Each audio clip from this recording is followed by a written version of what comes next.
Hello students, today's chapter is Gandhiji and a Coffee Drinker from Supplementary Reader that's written by C. Ramchandran.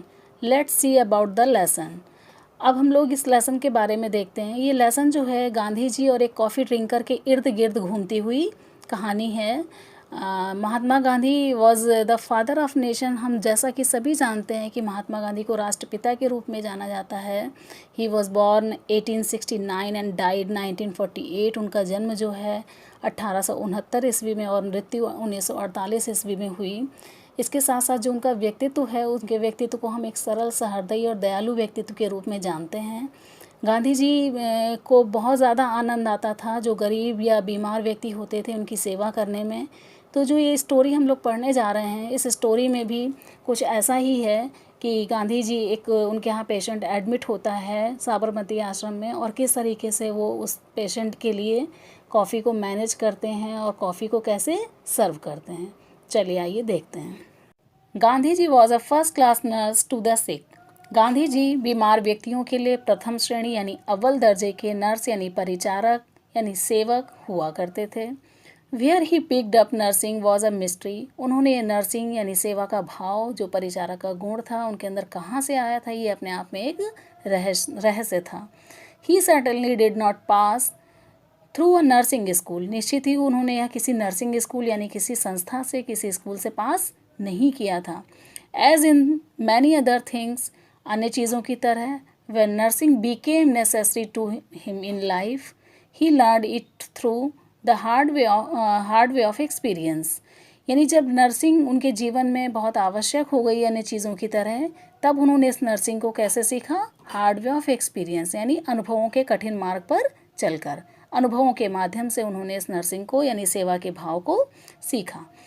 In the आश्रम eight Sabarmati, यानी साबरमती के आश्रम में, all sick persons came directly under his I and care.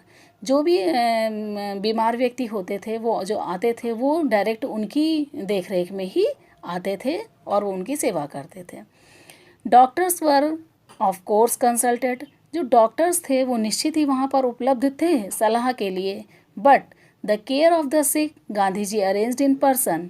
लेकिन जो बीमारों की सेवा थी यानी देखभाल का जो कार्य था, वो गांधी जी ने व्यक्तिगत रूप से संभाल रखा था।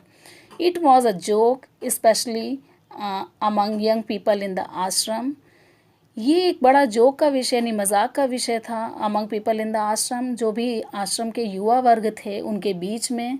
That if you wanted to see Gandhi ji every day and talk to him and hear him crack jokes, यानी यदि तुम गांधी जी को देखना चाहते हो, प्रत्येक दिन गांधी जी को देखना चाहते हो, उनसे बात करना चाहते हो और उन्हें मजाक करते हुए सुनना चाहते हो, तो you had only to be ill and get into bed.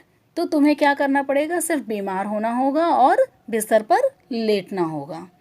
For Gandhi ji visited the sick every day. Gandhi ji बीमारों को देखने के लिए प्रत्येक दिन आते थे। Spent a few minutes at every bed side, और प्रत्येक बिस्तर के पास यानी प्रत्येक व्यक्ति के पास कुछ मिनट भी व्यतीत करते थे।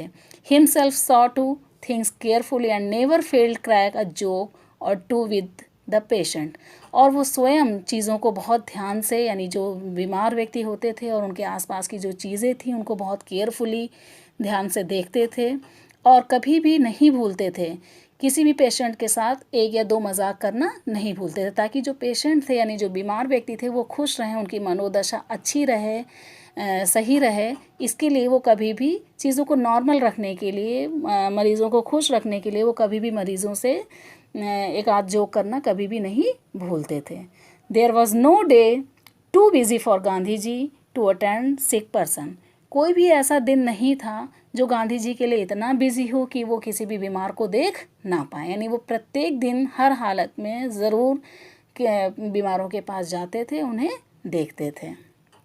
There was once a young lad who went down with dysentery. आश्रम में वहाँ पर एक लड़का था, युवा लड़का था, जो कि एक बार डिसेंट्री यानी पेचिश से ग्रसित हो गया। He had done his best to accustom himself to ashram food. उसने अपने आप में बहुत प्रयास किया, यानी अपना बेस्ट किया, अपने आप को बहुत ज़्यादा प्रयास किया कि वो आश्रम के जो खाना है, आश्रम का जो भोजन है, उसके लिए वो अभ्यस्त हो जाए, आश्रम के खाने की उसे आदत पड़ जाए। बट फेल्ड, लेकिन वो असफल हो गया। He had great liking for coffee, उसे कॉफ़ी बहुत ज़्यादा पसंद थी, यानी वो कॉफ़ी बहुत पसंद करता था। बट इन द आश्रम, लेकिन आश्रम में देयर वॉज नो कॉफ़ी, उसके नो कॉफ़ी फॉर हिम, यानी उसके लिए वहाँ पर कॉफ़ी नहीं थी। नॉर वॉज कॉफ़ी अलाउड, और उस वहाँ पर कॉफ़ी पीने की भी आज्ञा नहीं थी। In good time he got read of his dysentery and was now recovering, धीरे धीरे अच्छा समय आया और उसे अपनी डिसेंट्री से यानी पेचिस से छुटकारा मिल गया और धीरे धीरे वो स्वस्थ होने लगा। Gandhi ji visited him for a few minutes every day during his usual round. Gandhi ji का जो प्रत्येक दिन का भ्रमण का जो समय हुआ करता था, उस भ्रमण के समय में गांधी जी उसके पास भी प्रत्येक दिन कुछ क्षणों के लिए आते थे, यानी कुछ मिनट उसके पास भी व्यतीत करते थे। Those few minutes were like a tonic to the poor lad, और वो जो गांधी जी कुछ समय उसके पास गुजारते थे, कुछ क्षण उसके पास व्यतीत करते थे, वो कुछ क्षण ही उसके लिए एक दवा की तरह, अमृत की तरह हुआ करते थे। He pined for a cup of good coffee, वो जो लड़का था उसके अंदर कॉफ़ी पीने की एक कप बहुत अच्छी सी कॉफ़ी पीने की उसके अंदर बहुत ज़्यादा इच्छा थी। वन डे, एक दिन, he was lying on his back dreaming of it, एक दिन वह लेटे लेटे अपने पेट के बल जब लेटा हुआ था तो लेटे लेटे वो कॉफ़ी पीने का सपना देख रहा था। when he heard the welcome sound of the wooden sandals of Gandhi ji, और तभी उसने अचानक वेलकम साउंड यानी आने की आवाज़ सुनी of wooden sandal of Gandhi ji की जो लकड़ी की खड़ाऊ थी उसकी, उसने वेलकम साउंड सुनी, यानी वो लेटा हुआ सपने में कॉफ़ी पीने की सोच रहा था और अचानक उसको गांधी जी की खड़ाऊ की आवाज़ सुनाई दी। अ मिनट लेटर, एक मिनट बाद, Gandhi ji entered with his never failing smile and cheering words, Gandhi ji enter हुए, यानी वहाँ पर गांधी जी ने प्रवेश किया अपनी कभी ना ख़त्म होने वाली मुस्कान और आनंददायक शब्दों के साथ।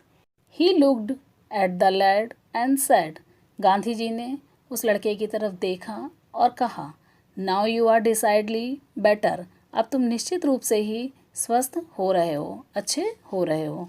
You must have recovered your apatite, अब तुम्हें भूख भी लग रही होगी, यानी तुम्हारी भूख भी बढ़ रही होगी। What would you like to eat, तुम क्या खाना पसंद करोगे? क्या? सम गुड उपमा और डोसा, क्या कुछ अच्छा उपमा और डोसा खाना पसंद करोगे?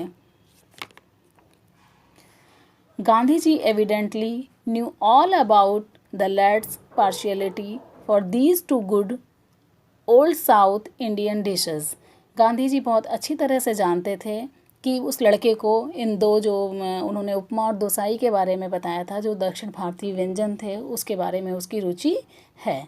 गांधी जी वॉज लाफिंग, गांधी जी हंस रहे थे।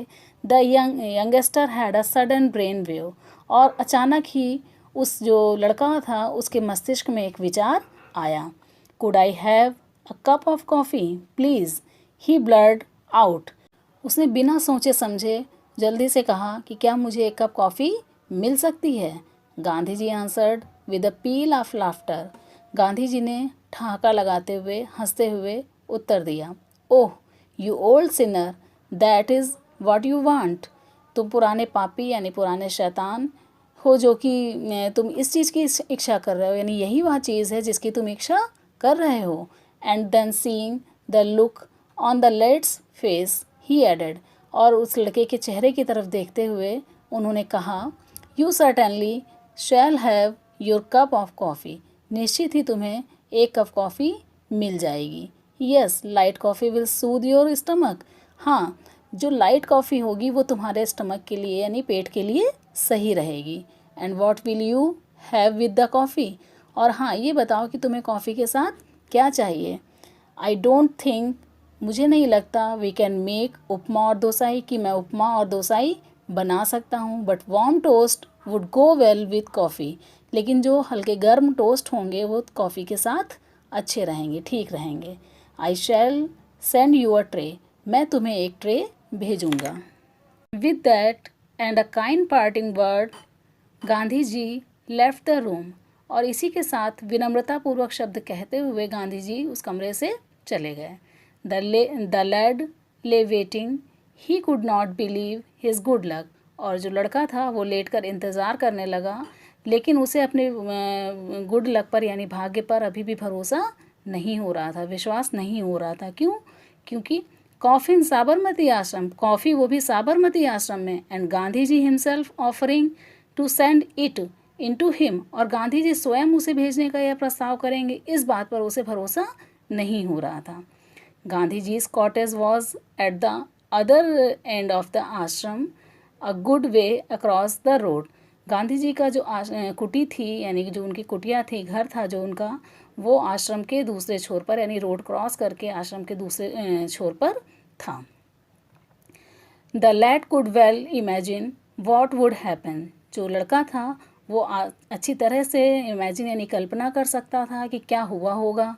Gandhi ji would go to Kasturba in her kitchen and ask for coffee and toast. Gandhi ji Kasturba यानी अपनी पत्नी, जो उनकी पत्नी थी कस्तूरबा, उनके किचन में गए होंगे और उनसे उन्होंने कॉफ़ी और टोस्ट के लिए कहा होगा। But it was an untimely hour, लेकिन जो ये समय था ये उचित नहीं था। The kitchen would be closed, जो किचन यानी रसोई घर बंद हो चुका होगा। बा हर सेल्फ टेकिंग रेस्ट, बा जो हैं वो स्वयं आराम कर रही थी। Had he caused Gandhi ji too much botheration, कहीं ऐसा तो नहीं कि वो गांधी जी की परेशानी का कारण बन गया हो। सम 20 मिनट पास्ट, कुछ 20 मिनट ही बीते थे कि hark, what was the sound, ये कैसी आवाज़ है। The click click of Gandhi ji's wooden sandals again, यानी गांधी जी की जो वुडन सैंडल थी, खड़ाऊ थी, उसकी टक टक करके आवाज़ दोबारा सुनाई देगी। Had the coffee been called off, his heart sank within him, क्या कॉफ़ी का प्रोग्राम जो है वो कैंसिल हो गया है, यह सोचकर उसका हृदय बैठा जा रहा था। But there was Gandhi ji carrying a tray covered with the white khadi napkin.